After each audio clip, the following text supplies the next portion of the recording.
অশেষ মেহেরবানিতে আজকে আমাদের মাঝে দীর্ঘ 17 বছর পরে ফিরে এসেছেন আমাদের স্বাধীনতার ঘোষক শহীদ প্রেসিডেন্ট জিয়াউর রহমানের পুত্র এবং আমাদের গণতন্ত্রের আপসহীন নেত্রী, আমাদের গণতন্ত্রের মাথা দেশনেত্রী বেগম খালেদা জিয়ার পুত্র জনাব তারেক রহমান। আমরা বাংলাদেশের মানুষের পক্ষ থেকে তাকে স্বাগত জানাচ্ছি।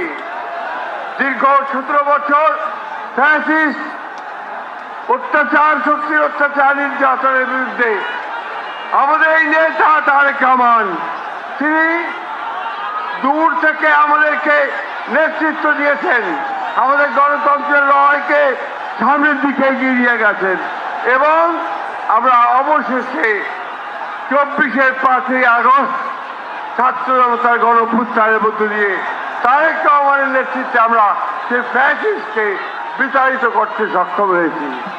আজকে সেই নেতা এই দীর্ঘ নির্যাতন নিপীড়নের পরে নির্বাসিত অবস্থায় থেকে আমাদের মাঝে ফিরে এসেছেন।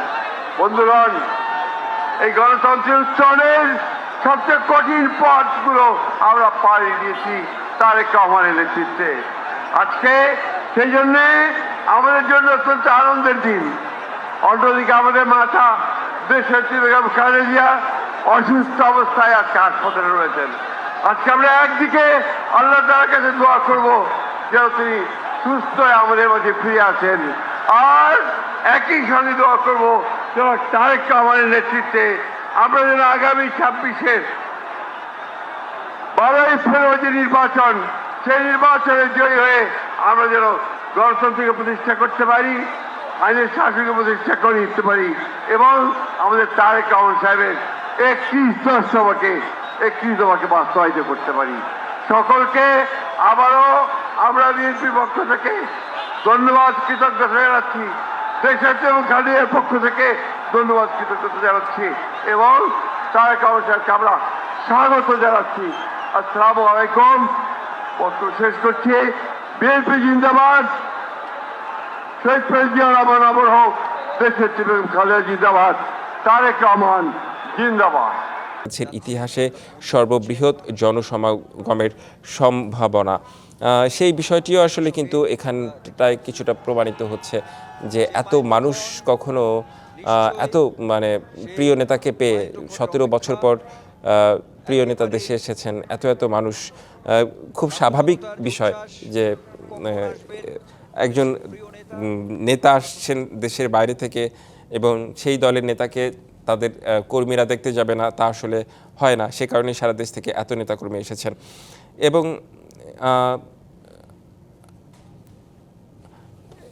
আমাদের সহকর্মীরা কিন্তু সকাল থেকে বিভিন্ন সময় বিভিন্ন জায়গা থেকে তথ্য দিয়েছেন। অর্থাৎ সিলেট থেকেও যেমন আমরা তথ্য পেয়েছি, ঢাকার হযরত শাহজালাল আন্তর্জাতিক বিমানবন্দর থেকেও আমরা তথ্য পেয়েছি এবং এই মুহূর্তে 300 ফিটে রয়েছেন আমাদের সহকর্মী আনোয়ার হোসেন। আনোয়ার হোসেনের কাছে আমরা একটু চলে যেতে চাই। আমরা দেখতে পাচ্ছি অনেকেই, ইকবাল হাসান মাহমুদ টুকু আমরা দেখতে পাচ্ছি মঞ্চেই, অর্থাৎ নিরাপত্তার যে দায়িত্বে যারা আছে তারা একটু অপেক্ষা করছেন। আমরা দেখতে পাচ্ছি বাস থেকে এইমাত্র নেমে আসলেন বিএনপি মহাসচিব ডক্টর ফখরুল ইসলাম আলমগীর। তার মানে নীতি নির্ধারণী পর্যায়ে যে নেতারা আছেন বিএনপির, তারা এরই মধ্যে নেমেছেন, নেমে মঞ্চে তারা অবস্থান করছেন।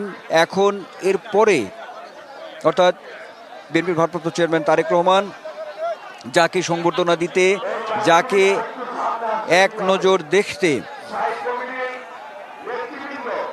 যে অধীর আগ্রহে, অধীর অপেক্ষায় আছেন সেই লাখো জনতা,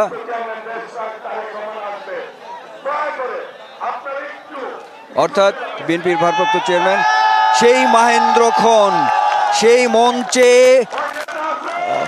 উঠলেন বিএনপির ভারপ্রাপ্ত চেয়ারম্যান তারেক রহমান। সেই মঞ্চে এসেছেন তিনি, লাখো জনতার সামনে বিএনপির ভারপ্রাপ্ত চেয়ারম্যান তারেক রহমান। আসলে বলা যায় এমন একটি মাহেন্দ্রক্ষণ, এমন একটি অভূতপূর্ব মুহূর্তের জন্যই লাখো জনতার এই উপস্থিতি। নিঃসন্দেহে উচ্ছ্বাস, বাদভাঙা আনন্দ, সবার মাঝে স্লোগানে মুখর পুরো 300 ফিটের এই এলাকা। মঞ্চে উঠছেন বিএনপির ভারপ্রাপ্ত চেয়ারম্যান তারেক রহমান। বলা যায় আমরা দেখতে পাচ্ছি তিনি এখানে যারা নেতৃবৃন্দ আছেন তাদের সঙ্গে করমর্দন করছেন বিএনপির ভারপ্রাপ্ত চেয়ারম্যান তারেক রহমান। প্রত্যাবর্তনের সেই মহেন্দ্রক্ষণ বিএনপির ভারপ্রাপ্ত চেয়ারম্যান তারেক রহমান হাত উঁচিয়ে লাখো জনতার যে অভিবাদন অভিনন্দন তিনি সিক্ত হচ্ছেন এবং এই মঞ্চটির 3 দিকেই খোলা, সে 3টি পাশেই জনতার দিকে হাত উঁচিয়ে সবাইকে অভিনন্দন অভিবাদন জানাচ্ছেন। এই সেই ক্ষণ, এই সেই মুহূর্ত, এই সেই মহেন্দ্রক্ষণ বিএনপির ভারপ্রাপ্ত চেয়ারম্যান তারেক রহমান, যাকে এক পলক এক নজর দেখার জন্য এই লাখো জনতার উপস্থিতি, এবং তিনিও তারেক রহমানও যে প্রতীক্ষার প্রহর গুনছিলেন, সেই যে মানুষের কাছে আসা, মানুষের সামনে আসা সেটিও একেবারেই এখন শুধুই আগে যেভাবে বলা হতো এখন একেবারেই সেই বিষয়টি হচ্ছে বাস্তবতা। এখন বিএনপির ভারপ্রাপ্ত চেয়ারম্যান তারেক রহমান এখন সকলের মাঝে লাখো জনতার সামনে, নিশ্চয়ই অল্প কিছুক্ষণের মধ্যেই তিনি এই লাখো জনতার উদ্দেশ্যে তার সংক্ষিপ্ত যে বক্তব্য সেই বক্তব্যটি তিনি রাখবেন এবং মঞ্চে উঠে তিনি চারপাশে তিনি অভিনন্দন অভিবাদন হাত উঁচিয়ে অভিবাদন জানাচ্ছেন। তিনি সিক্ত হচ্ছেন এই লাখো জনতার অভিবাদনে আমরা দেখতে পাচ্ছি। এবং মঞ্চে যে নেতৃবৃন্দগুলো আছে, বিশেষ করে আমরা দেখতে পাচ্ছি গণসংহতি আন্দোলনের প্রধান সমন্বয়কারী জোনায়েদ সাকি তার সঙ্গে করমর্দন করতে, অর্থাৎ যারা নেতৃবৃন্দ আছেন সবার সঙ্গেই বিএনপির ভারপ্রাপ্ত চেয়ারম্যান তারেক রহমান করমর্দন করছেন।